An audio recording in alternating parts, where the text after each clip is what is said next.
Hello, everybody. Welcome to Things No One Tells You. All right, so we're in the holiday season. The new year is right around the corner, and we thought it feels like the right time to do a little highlights of 2025 for TNOTY. So what we wanted to do is put together some of our favorite moments here from Things No One Tells You, some of the conversations that we've had that have really stuck with us. And honestly, some of these clips that we've chosen are moments that after the episode has wrapped, after we've finished taping, we've been like, oh my gosh, can you believe this was such an interesting thing to talk about? You know, you get the drill.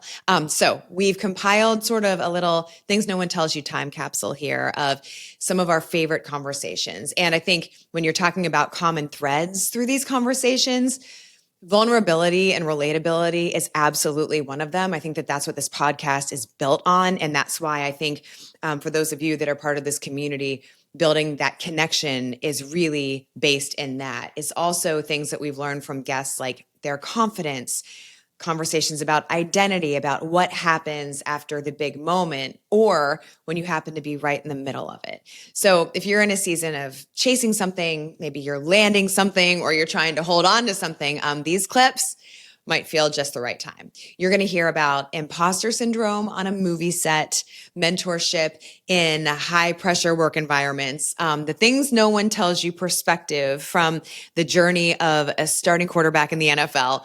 We'll talk about building a brand with scrappiness, what it takes, lessons learned along the way that you can certainly apply in your life, a grief to purpose pivot, parenting through the middle school years. And when I tell you that there's an episode that I have listened to several times, it is that one, because I really think there are so many gems when it comes to being a middle school parent. And the who am I now feeling after leaving a dream job. So without further ado, here are things we've learned so far that folks don't often open up about. We're beginning with an honest look at something that I think everyone deals with at some point, men or women, doesn't matter.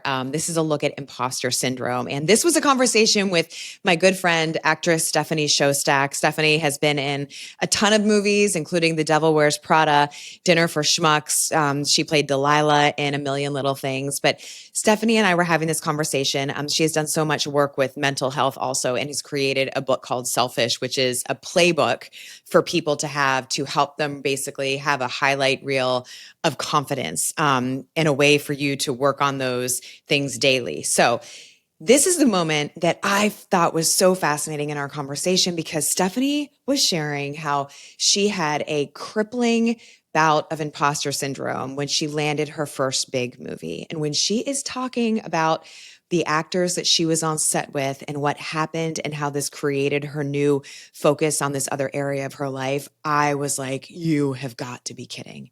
Here is Stephanie Szostak.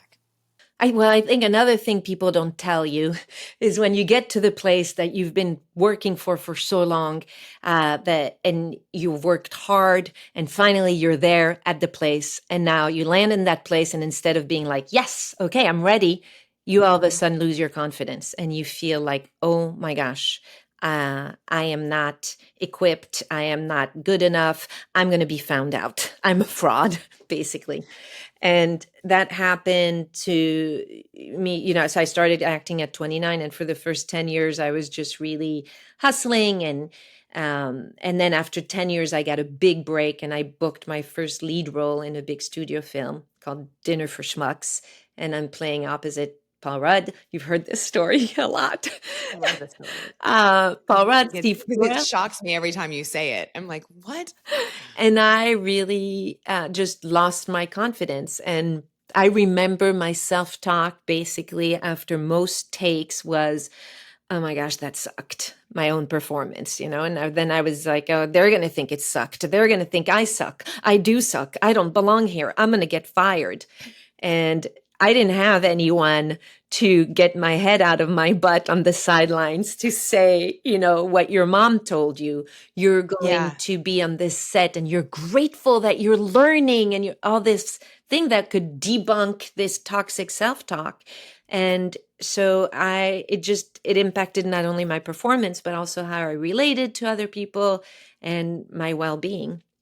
And that happened for about 2 years. The good thing is it led me to seek to learn tools like self-talk and a whole bunch of other tools that help not only with confidence on set, but also really gave me a whole new perspective on life and more joy and more meaning. And I'm sure all your listeners, listen to podcasts, they get nuggets of gold from Yeah. people. And then you're like, oh, I love this. What so and so said. I'm going to remember this. And then you forget. And so I was like that. I would read books or get an aha moment and then I'd forget. And so that led me to create a playbook, just like a coach, a football coach. You see them on the sidelines with their play sheet. They are not relying on memory to call the play. They're constantly looking at their play sheet.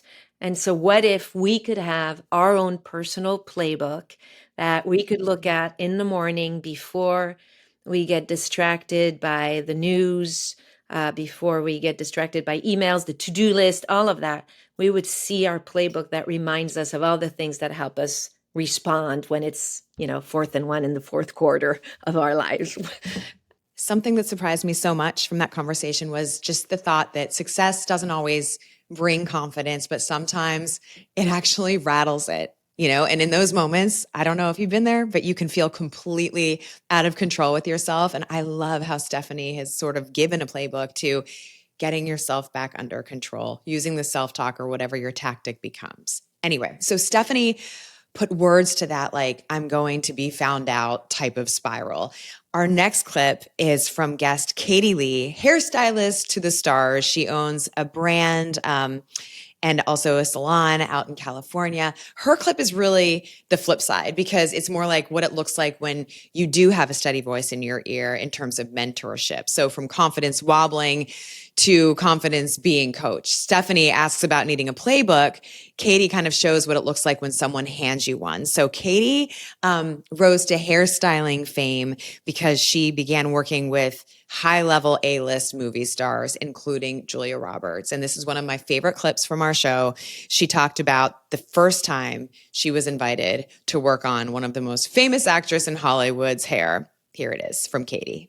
So, and when you think back to whoever it is that you're working on, maybe some of the actresses, like the ones that obviously Meghan Markle, Julia Roberts, is there something that you've experienced that you would say is something that no one tells you just about doing the job that you've learned along the way? I have to say I was really lucky in all of the people that have come into my life to guide me also in this career. So once I will say I left Frederick Fekkai after 5 years in their Beverly Hills location and went to go work for Serge Normant, who then, and he is the hairdresser's hairdresser. Like I had tear outs of all of his work. He was the biggest inspiration to me. And to go and work for him was first a dream, and then to become not only his mentee but now one of his closest friends is has been like my wildest dream come true. So Serge has really been a guiding light in my life, in my career.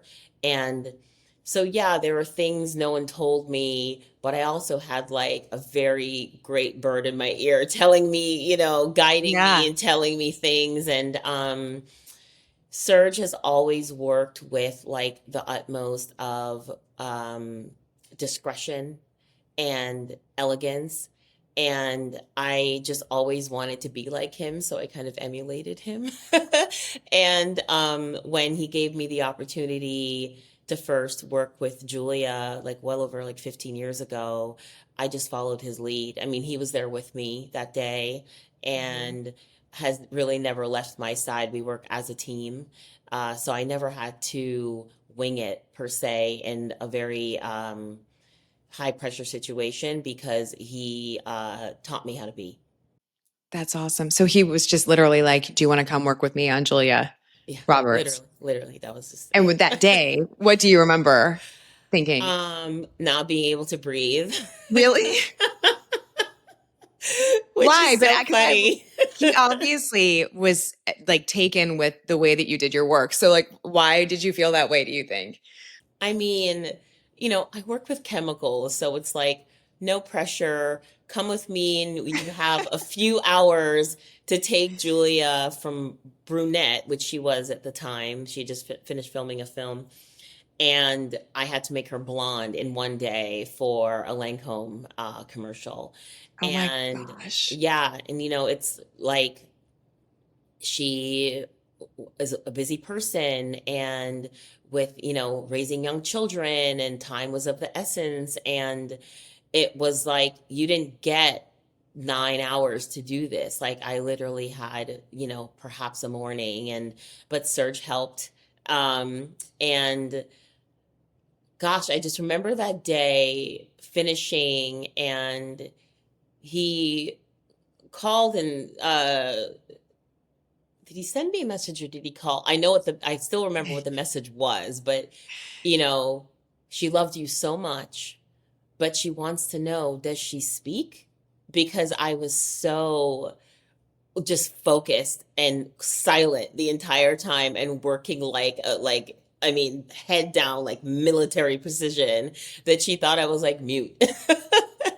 Oh And my now, goodness. like, we just laugh about it because, now we just chat like old friends. So, Oh my gosh. So because you were so in the moment. yeah, I was focused to get every single thing right. And it was almost like I was in conversation with myself. Like I don't know, I was telling myself, like, you're going to do a sweep of color here, and you're going to pop that little piece there. And I just like conversed with myself for hours, like almost like transcended to another place in time. And then I looked up, and he was drying the hair, and everything that I had kind of like coached myself through was coming to life with each piece that was being dried. And I just remember it being like the most magical moment of my career. And maybe that's why it's still so vivid in my mind. Yeah. Oh my, I love that. And two things. It's like, first of all, it could have been any actress, but obviously, what's the first thing everyone thinks about when you say Julia Roberts? It's her hair, right? Yeah. So Yeah. it's like, well, besides the fact that she's an amazing actress. So that's funny.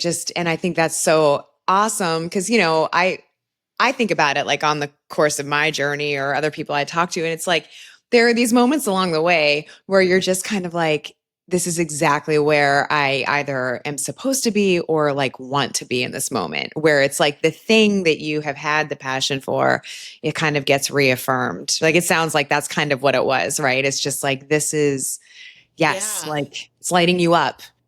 Reaffirmed, but also like you couldn't make it up. It was just wild. Right. To this day, it's still wild. Like to this day, I will just kind of look around and shake my head because I feel like the luckiest person on the planet. And I am very aware of that every moment of every day.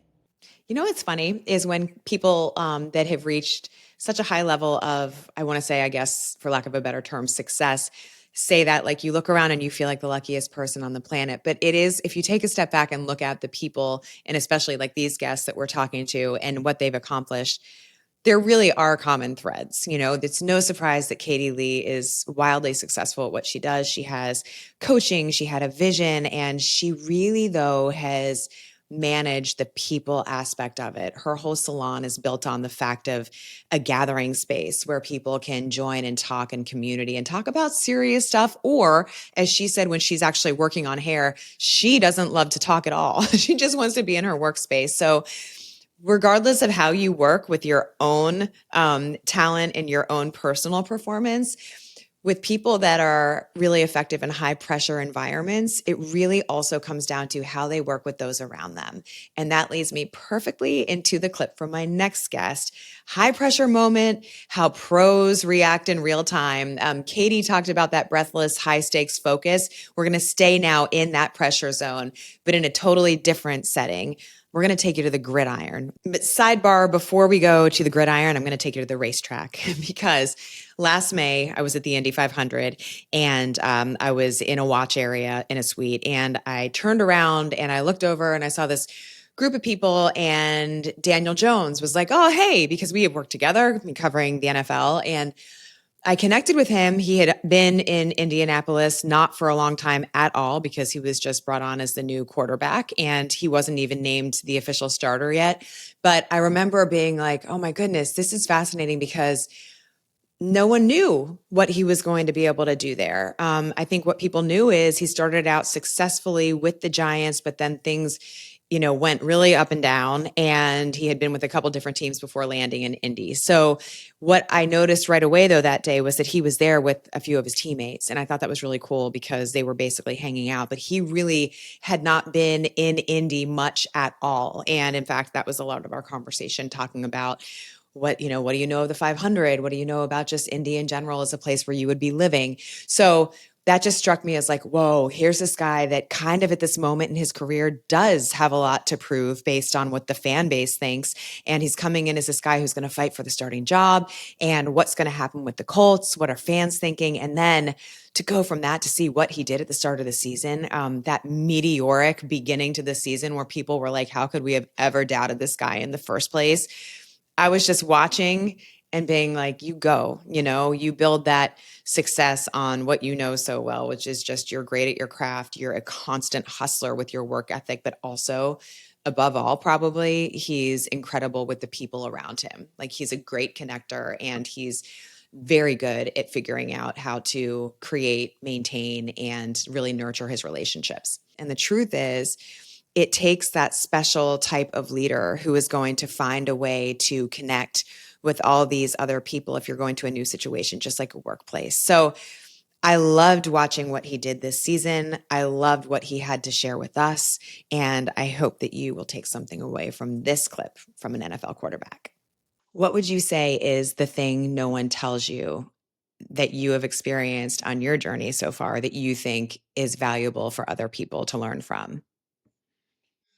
I don't know. That's a good question. I think there's a lot of things. I mean, we've talked about relationships some. I think that is a huge part of the NFL, of success, but also just like enjoying coming to work every day and enjoying playing in the NFL, or the relationships you're able to build with coaches, with teammates, and how long, how long that can go, how what that can do on the field and off the field, and fortunate in the NFL, you're playing in, you think about growing up, and a lot of people played sports growing up. And for me, at least, sports was kind of how I built relationships, how I got to know people, kind of what you do in your free time with your friends and in the summer or whatever it is. And the fact that you're still, we're still able to play football and kind of, build relationships, build friendships that same way is I think pretty neat. So I don't know. I think that's probably something that's not covered the same in the media or isn't as public, but just kind of, I guess, and one way to say it is just I just really enjoy being in a locker room and how special it is to kind of be in a locker room on a team with a group of guys. Well, I don't know that people really fully grasp how much of your life that is. And I know that sounds simple, but I really believe that. One of the things I always sort of marvel at is the fact that, like, not only does an NFL quarterback, or really any NFL player for that matter, have to go out and do what they do at a crazy level of talent every week, but also the fact that they are doing it in front of an audience of national proportion. And now, then also put into the fact, I know this sounds like really deep thoughts with Lindsay, but the fact that there are fans of specific teams. So that people like you, you also know that people hate you. So I just sometimes when I think about it, and when you have an opportunity to sort of spend time with a given player and you're hearing from them about the struggle of the season, because, oh my God, guys, it is such a grind for them.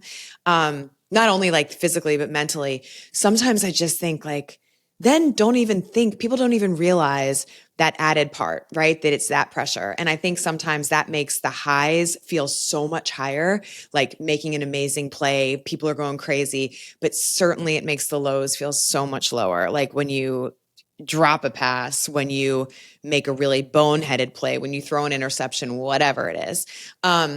So I think that's just something I wanted to pass on. But the other piece is that sort of leads me to this clip, which is very close to me because it is with my husband, Craig Melvin, who we were talking about his new opportunity that he landed almost a year ago now as co-anchor of the Today Show. And what Daniel Jones talked about was very similar to Melvin. It's just in terms of, okay, you've got this pressure, figuring out how to work through the pressure, but certainly figuring out what happens when you make it. Like, how do you approach that? And people don't talk about what happens then. So I'm very interested in you hearing this clip.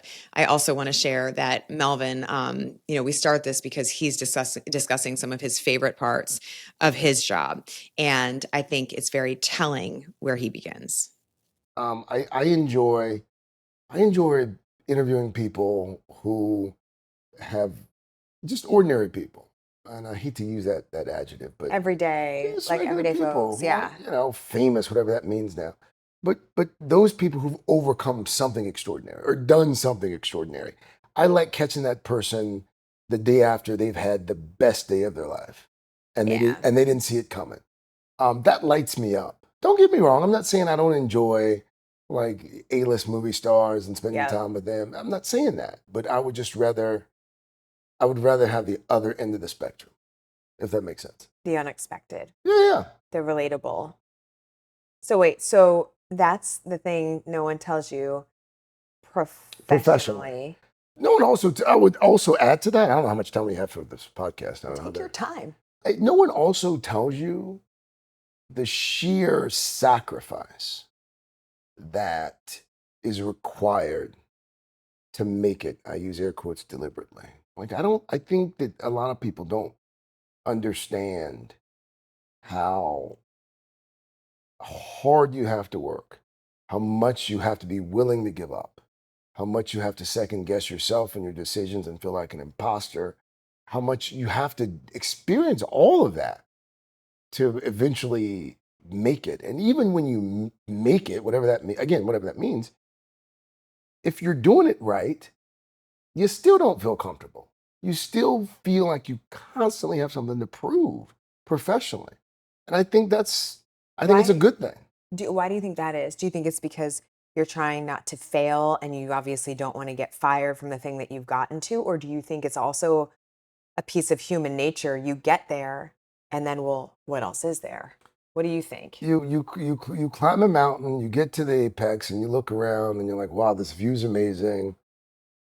What do I do now? Do I stay at the top of the mountain? Do I climb down? Do I go back the other way I came up? Like, you don't, but no one tells you that. Like, it's like, it's like climb the mountain, climb the mountain, climb the mountain. You get to the top and you're like, oh, wow, this is pretty amazing. And then you're like, okay, well, do I go to another mountain? Like, what do you do? And so then the challenge becomes staying at the top of the mountain.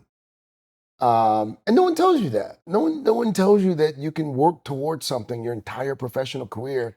You get it, you achieve it, and then all of a sudden the obsession becomes keeping it. Well, that was very honest. That was a very honest revelation from Melvin. And, it's something that I feel like we've talked about, but hearing him say it out loud about you climb this mountain, and then what? What's weird? And I'm just going to go ahead and say it. But as a wife of a person saying that is kind of like, but you don't have to climb the mountain because we love you. You know what I mean? But when he says that, it sort of puts a spotlight on the fact that all of us want to do what we do well, and it just highlights for me, and really in that moment made me think about oh, he feels a lot of pressure, duh.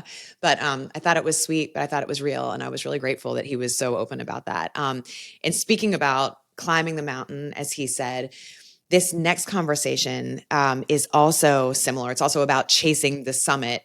But really the highlight here is kind of about when that happens overnight and is a catalyst moment. And this person's version of how they handled that is a blueprint that I have continued to share with several people that I just talked to in conversation. So this clip is with Aliett Buttelman, who, by the way, was just with her co-founder of the brand Phase It.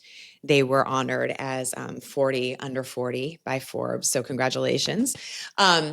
Aliett is a model. She was an elite model, which is, if you know anything about that business, one of the top agencies. And so she was like seriously known for amazing work in that industry. Aliett, while she was modeling, was also focused on sort of the business behind it and how all the different things worked. So she was explaining that it's no surprise that when she was approached by her co-founder about like, hey, we should really start this brand together. So Phase It might be most recognizable for these beautiful glitter freckles, these tattoos that you put on. They also do acne patches that are in the shape of stars and all these different things. But when she wanted to create Phase It, Aliett said, you know, they went through all these sort of motions that you might assume that a starting business that you would do, right? But they were hustling, they were doing all these things. And I love the way that she describes it. But this clip in particular is about this overnight occurrence, which happens to be Taylor Swift wearing your product where she's going to be photographed. What I loved most and what really kind of surprised me the most, because I wasn't expecting it, was the way that Aliett and her team reacted to that moment when they knew, with not hours to spare, that that moment was going to happen. I think that that is a great lesson and great information for anyone out there who is starting a business or who has one already, about how to be ready, how to sort of own it, what to do when the big moment comes. Because one thing I've also learned in sports from a lot of different sports and people that I've talked to is there's one thing about the moment, but the magic happens when you are able to meet the moment. So many moments happen and people miss them. So anyway, this is a perfect example of them taking advantage of the amazing storm that happened for them. One of the things that Aliett touched on that I loved most was her saying scrappiness is a muscle that you build early and never lose. I think that's really important. Stick to what works for you early on. And I think that's so true in so many different industries. I often think about that the things that I found most helpful and most authentic early, like connecting with people, asking questions, those are still the things that matter most to me now. So here is Aliett Buttelman talking about what happened when Taylor Swift showed up in her freckles. It's not about just being on the most famous person or being worn by a celebrity, but there was product market fit with Taylor Swift wearing our product. She was finishing the Eras tour in Europe. Her outfits are bedazzled, all the glitter. Our product is waterproof and long lasting and sweat proof. She could wear it on stage. And back to like our scrappiness of what no one tells you in the early days. No one tells you that strategy comes from a place of not having. And because we didn't have an abundance of resources in the early days, you go about things differently than somebody who can throw major marketing budget at something. So other brands, right? Maybe they could pay Taylor to wear it, or they had the resources that they know her publicist or manager. I was like, okay, our strategy is let's create FOMO for Taylor. Let's put it all around her. Let's send it to her. Her makeup artist might give it to her. Let's send it to Sabrina Carpenter's team who's opening for her. Let's send it to the wives and girlfriends of the chief. So she's in the box. They are red and gold glitter freckles because they're supporting their men, and maybe she wants to be a part of that and wears it. And that was what we were going to do. We're just going to surround Taylor with it. And then months later, I have a feeling that her makeup artist ended up putting it on her, but she ended up wearing it to Arrowhead Stadium to a Chiefs game in October. And what was that moment like for you? And how did you find out? I walked into my apartment at night. The game was already on. My husband was watching it, and I was going through Phase It Beauty's Instagram account. I just like clear out messages every night, and a content creator wrote to us saying, I think Taylor's at the game right now wearing, I think, your glitter freckles. And blackout, TV's on, look up, she's doing the whole runway strut through the tunnel. And I look at my Explore page on Instagram, and it's Perez Hilton, Dave Portnoy, Chicks in the Office, Daily Mail, New York Post. Everyone has a zoomed in photo of her face. And I look at my husband, and it's just like blackout. I start crying. He starts recording me, which was like the most it's such a weird dynamic. We were like, what was this interaction? And he knew, and I both knew, and our reactions were, this is the catalyst. This is the moment. He's recording it for history, and I'm just knowing my life's about to change. And I didn't even watch the TV. I set up my office in my living room for the night, We stayed up all night. I had my brother-in-law over. I'm calling Nina. She's not answering the phone. No. Not answering. She was in a meditation, and I was just like, girl, it is time to work. And that whole night we were up of, I know how fast media cycles work, and we had to capitalize on this new momentum we were getting, and we just had to seize every opportunity in that short amount of time. And I really thought that if I fell asleep, the moment was over. And we just tried to unlock every possibility in those first 48 hours. So what did that look like? Like, what did you really think you needed to do in that span? Because that just gave me chills. Like the moment. You're right. It's like the moment just it can go so fast. Yeah. We first, it was, no one knew it was our product. No one knew it was Right. Seize It. So I had to contact all these journalists. I probably had there was probably over 100 press outlets those first few hours that were writing about this. I mean, anything that has to do with Taylor. But how do you even Everyone do wants to that, cover Aliett? it. Like, how do you know how to get to these people? I'm Like, like internet sleuth. I'm telling you, the scrappy days of not having anything, you figure out how to reach people, and you're on LinkedIn. I'm finding the journalists on Instagram. I'm DMing them saying yeah, like, you need to tag my brand, and kindly everybody did. They would re-edit their posts and that's tag Phase It amazing. as the brand. So I did that the first few hours. I wake up, I probably slept 3 hours and had lucid dreams of Taylor and Travis. And I get a call from CBS News. I don't know how they found my phone number. And they're like, can you come into the studio? Like, we want you to do an on-air demo. We want to cover this. And that was literally within the next 24 hours. This was 8 a.m. the next morning. I loved Elliott's perspective, and her hustle mentality is incredible, but also just the way that I think it's so cool because there are so many people that have like linear paths, it appears, to what they're doing or trying to do. And then someone like Aliett and a lot of people out there that get these seeds of a passion that they decide that they want to try something. And I really am a firm believer that you've got to give that time and space and go for it. And with Aliett, knowing what they had the vision for, knowing that it wasn't all easy, they had wins, they had failures along the way, but at the end, I think it was really cool just the way that they've stuck to what has worked with them so far.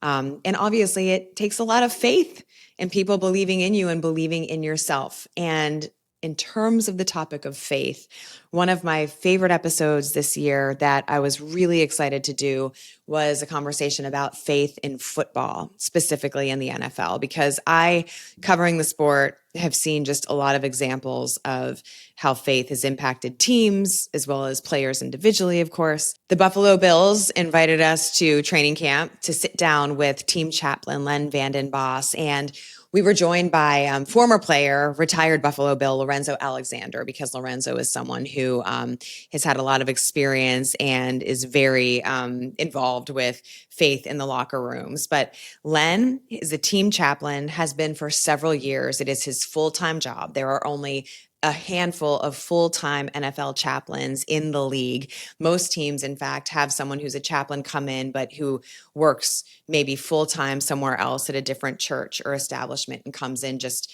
to help during the week. So Len, this is his full-time job. He is very much a piece of the fabric of that Buffalo Bills community, so much so that they put him to work on the field during practice as well, and ahead of the game. But his job really is to help build connection with the players, help, of course, with their walk of faith, their journey with God, but also just be someone there for them. And head coach Sean McDermott with the Buffalo Bills was very intentional creating this as a full-time role because he believes that camaraderie and chemistry, as part of his take on authenticity, is to have faith available to everybody. So we sat down for this conversation, and the piece that I found just the most fascinating at times was talking about the tragedy that occurred to the Buffalo Bills in January 2023, so almost 3 years ago, when safety Damar Hamlin suffered a cardiac event on the field. Len shared his perspective of that day, also shared how faith became such a role that helped them past that tragedy. And I really learned something from this episode because Len took us back to that night on that field on Monday Night Football when the event happened, and the way that he described what happened, and also how he was, helping them, using faith, navigating through that, what was really a grief situation very fast before it even got better. I just thought it was really, really interesting. So I hope that you'll take something from this. Len Vanden Bos and Lorenzo Alexander of the Buffalo Bills. The Bills had the situation with 16 years later, after Sean Evans, Damar Hamlin having the cardiac event on the field. What was that like for you when that was unfolding? It was. I've described it before as surreal, and then it got really real. Mm-hmm. A lot of guys go down in football games, and even hard hits, but most of the time they get back up, and those, 10, 12 minutes that he was down felt like an hour, because you could see, the look on the doctors' faces. You could see the look on the trainers' faces that this was something different, right? And so all of a sudden it goes from, what down is it, and to what's going on? He's not getting up. And all of a sudden, in mass, we're moving as a team, and we're starting to kneel down and pray with guys. But you're close enough to hear, what the doctors are saying, and to visually see, Denny Kellington doing compressions on him. And all of a sudden, it went to, this is really real. Like, we were in the middle of a first quarter of a big game, playoff implications, where we're going to be seated on Monday night, and all of a sudden that place is quiet. I mean, dead quiet, and you can hear the compressions and the doctors talking, and all of a sudden you're 2 minutes into that, and you're praying, and then you're looking over, and you're praying, and you're looking over, and all of a sudden, the thought creeps into your mind about 5 minutes into it, like, he could die. Right. I had never had that thought. Right. He could be hurt really bad. But all of a sudden, and the emotions, if you've seen any of that footage, the emotions are all over the place with our guys. Guys are crying, guys aren't able to look. And by this time, we're the 5-6 minute mark, the Bengals team has come over, and there's an ambulance coming on, and the image of Denny doing those compressions for 9 minutes, just felt like I said earlier, it felt like an hour to go, and we're just praying, Lord, bring him back, bring him back, and I remember, hearing, I was close enough to hear where they said, we're going to shock him, and bring the paddles, and so this is a serious deal. And so that was right around the 9 or 10 minute mark, if I remember, and they shocked him, and I believe they got a heartbeat on the first shock. Maybe it took 2, but we heard he's got a pulse, and before you know it, man, he was in that ambulance, and you're like, what happened? What just happened? All of our minds are off of football, and I remember I went over to the ambulance door to try to, pray over him somehow. And then by the time that pulled away, I looked back, and Sean had gathered the whole team and was motioning me over to come and pray. And Lindsay, I can't, the only thing I could get out of my mouth was, Lord, bring him back. That's the only thing I could say. I don't think I said anything else other than, Lord, bring him back. Lord, bring him back. Lord, bring him back. Begging you, Lord, bring him back. And there was moments there we didn't know what was going on, and his heart had stopped on that field. Yeah, his heart, and the leadership Sean showed in those moments, because the officials came over, and it was, you have 5 minutes to warm up. And I remember Saran Neal, I remember Tre'Davious White. Right. I remember guys going, just looking at them like, they're not going to play a football game. There is no way. They weren't warming up. They were crying. Right. And I remember I went over close enough where Zach Taylor came over to Sean, and the officials were there, and Sean said, I'm going to the hospital. He goes, if you guys play this game, whatever the league decides, so be it. But I'm going to the hospital. That's where I belong. And that just I was so impressed with Wow. Sean's decisiveness, you know, and that was, I thought to myself, that's exactly what we should be doing. I also wanted to mention that from the full podcast episode with the Buffalo Bills, I found it really eye-opening about locker rooms and how faith plays a role in the locker rooms, and how you maybe don't take the time to think about the fact that there is such a diverse group of men playing on this team, coming from so many different places, so many different backgrounds, so many different outlooks on life. And it really just kind of painted a picture too for me about like how important it is, no matter what your working environment is, or like your family group dynamic, is just finding the common ground, you know. And we're so different, but just, you can be so different from someone across from you, but what is your common ground? What is your connection? And speaking about connection, Bridget KerMorris is probably the one guest on Things No One Tells You that if I could have just a direct line to Bridget at any time, she's the guest that I would want to have the direct line to. That is because she is a parent coach, specifically of middle school parents of kids that are in middle school. I have a middle schooler, 6th grade, so this is my first trip into this. Bridget has been through it several times. She's got 100 kids. Kidding. But she is so amazing in the content that she puts out, truly, because she always has these very specific, like, you know, there are posts she does about tech, about this and about that. But the thing that Bridget left me with was like, oh, there's so much pressure that we put on ourselves. I don't know about you guys, but like, I'm always having that little voice in my head that's like, am I asking the right question of my son? Am I doing this enough? Should I be letting him figure this out for himself? Should I interject myself here more?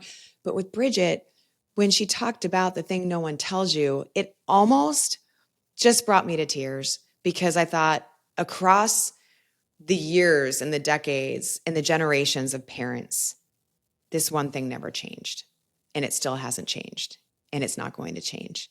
So I hope you'll feel the same way. But Bridget KerMorris, I highly recommend you go to listen to the full episode. But for now, this was definitely my favorite part. Bridget, what is the thing that no one tells you about being a middle school parent? We're not told how much our kids want to be connected to us. I think what we're told is that it's going to be hard to make these decisions. You're going to be fighting them with tech every day, that they're going to want to just like be with their friends all the time. And that stuff can happen, but they really, really love us and they really want to be connected. And it's almost, you know, when we look at attachment science, it feels like an emergency to them when they are not connected with us. And so, gosh, like what an opportunity we have here. I just look at the middle school years and I see so much opportunity. And that's the message that I want to get across. Because as parents, no one tells us this either, but like we can really love these years with our kids. Mm-hmm. We can. So our kids, they want to be close with us. We are so important to them. They really like us and they want to be with us even when things are hard, and we can love these years. So yeah, I think that's not talked about enough. And I think that's my Instagram page has grown quicker than I expected. And I think that might be the reason that parents are like, yes, this is like a safe place to land. Because I really am. I often say this, Lindsay, like, I say to my parents like that I coach and stuff, I'm like, I'm not worried about your kids. I'm worried, like, I know they're really well taken care of. I'm worried about you. Like, I'm worried about you, the parent, and being able to like enjoy these years and, you know, parent with integrity and feel good during these years. So that's where I'm coming from. And I think it's gotten some traction because parents are like, yeah, like, yes, you're important too as the middle school parent. Oh, Bridget, just so wise, right? And sometimes I'll think about that now. And I've really also taken to heart connecting with my kids, if possible, around bedtime. And that's the time that my son usually has just a lot on his mind. But, you know, giving ourselves the permission and the grace and the leeway to just be like, let's just give them love, you know? And I mean, hearing that from her kind of changed the way that I looked at my son, because when I talked to Bridget for the first time and did this interview, we were in the very beginning of middle school. So we were going through all these transitions of like, okay, are you good? What's happening here? You know? And so just listening to that advice of like, they just want to know you like them. Man, that hits hard. And I think it's awesome. Also, something that Bridget said that really pertains to this next guest is, the concept of kids, middle schoolers, oftentimes are just kind of figuring out like, who am I, right? Like who am I in this big world? Who am I in my family? Who am I in this social dynamic at school? And that's something that never goes away. Just ask Brooke Baldwin. Brooke Baldwin is someone that I first met in broadcast journalism because we were both working in DC, but we were both at CNN for a short time. I was there for a short time. She was there for a very long time. Brooke was a well-known CNN anchor, highly respected, tons of breaking news, high national profile situations under her belt, very liked and just a likable person in her delivery. And I think the way that people knew that they could rely on her and what she had to say. So Brooke basically lost the show that she was sort of most known for. And really her connection question became, who are you when the label comes off? And I think that is just so direct and to the point of the fact that a lot of us deal with the question of self-worth. It's just something that happens. And if you're so used to the grind or doing what you do for so long, once you don't have that thing, maybe at the end of the day, we're all just kind of worried, like Bridget said, do they like me? Right. But so Brooke's whole episode to me was mind blowing. But this clip is really about her unraveling. And for those that don't know, Brooke has now created a Substack.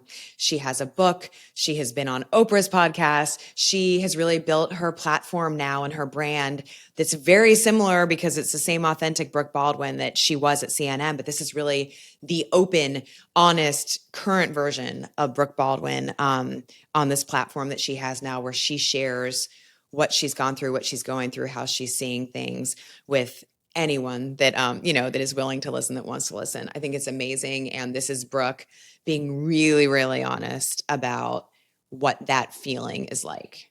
So I'm curious, like there are all these things. Girl, where do you want to start? I know. Well, I think we should start with you leave CNN and now you're in it and like you're figuring out what's next so that you can bridge us to unraveling. However succinct you want to share that. Yeah, I would say I remember exactly the moment when I think I was maybe not even out of CNN just yet. I left in April of 2021, and somewhere in there, I remember having a phone call with a really powerful woman, and I said to her, I could have stayed in news. Let me say that. Like, Yeah. I think I was, I think I could have stayed in and done some sort of special correspondent work or maybe become an anchor elsewhere. And I just decided, I was like, F it. Like, I want to be in longer form storytelling. I've been doing this for 20 years. I've gotten to one of the highest positions in the game. Like, I want to try something else. And so I really totally bet on myself. But if you had told me 4 years ago, like how hard that road would be, and just how hard it would be to like sort of turn the ship. I'm glad I didn't know. I'm also glad that was the choice I made. And so over the course of those 4 years, I did various things. Like I got a pretty cool phone call from Netflix about, hosting a social experiment show. And I've done a lot of public speaking around my book Huddle. But, when you are in a machine for 20 years, whether it was local news or for CNN for me, you're just like part of you're used to being part of a machine. And I think the biggest adjustment and what kicked off my unraveling was being drop kicked out of my dream job. But then also this like, wait, who am I if I don't have this container, this fancy container that is CNN around me? Wait, who am I if I'm not CNN's Brooke Baldwin and I'm just Brooke? It was a lot, Lindsay, in the beginning of just like, who actually am I? That was like my first, biggest sort of like, just working to figure that out. And then once I have figured that out, then I started really writing this Unraveling Substack in hopes of sharing parts of my life and my truth with others and walking this road together. I hope you like that little things no one tells you time capsule. But what strikes me most is how different that these lives of the guests that we talk to look on the outside, but how similar the inner questions often are. So, whether it's something like success, loss, reinvention, parenting, or pressure, everyone is navigating uncertainty in the same way. So as you're navigating the way that you want the best version of yourself to maybe look in this new year in 2026, I hope that hearing from these guests and hearing a little bit about the thing no one told them that was going to happen on their journey that they experienced and now want you to learn from, I hope that helps. It's why we're doing this. It's why I still would love to hear any topics that you guys are interested in. But as always, thank you so much for being here, for watching, for listening. We're so glad that you're a part of this community, and we can't wait to see you for a full slate of new episodes in season 2. Much more to come. But for now, thank you. Thanks so much for joining me. I can't wait to see you back here next week. Please don't forget, follow and subscribe to Things No One Tells You. And of course, if you're listening on Apple Podcasts, don't forget to leave a 5-star review, because that's really what helps people get more listeners. We would love to grow this community. We are so grateful that you're a part of it. See you next time.